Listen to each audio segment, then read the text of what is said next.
I tell them of the father holding up his headless toddler. I tell them of the mother who received the approximate weight.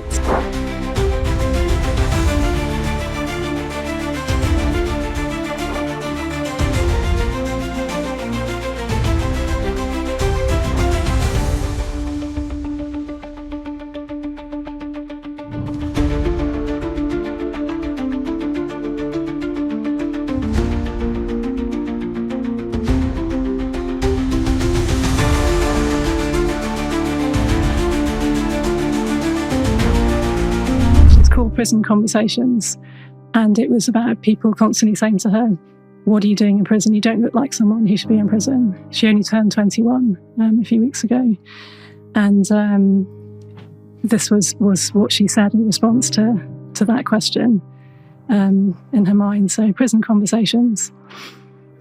When they ask why I did it, I tell them about the children, how their childhood is stolen from them, how their skeletons are left charred and smoking, how easily their bodies are crushed by falling buildings, how their skin melts as their flaming tents collapse around them. I tell them of the boy found carrying his brother's body inside his bloody backpack. I tell them of the girl whose hanging corpse ended at the knees. I tell them of the father holding up his headless toddler. I tell them of the mother who received the approximate weight of her family in body parts to bury, as they had all been shattered beyond recognition. Then I tell them about the history, how this has happened time and time again.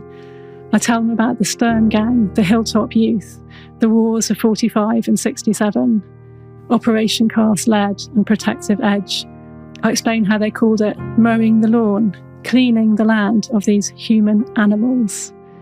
How they calculate the minimum nutrients to keep everyone alive, chop a bit off and let only that inside.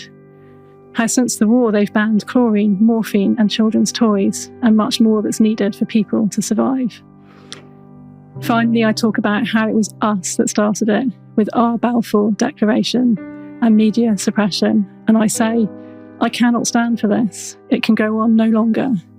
So I took action against Elbit, their weapons supplier.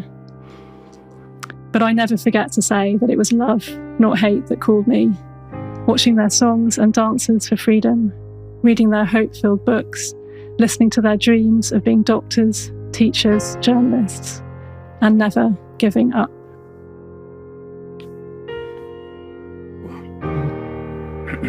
Extremely powerful words.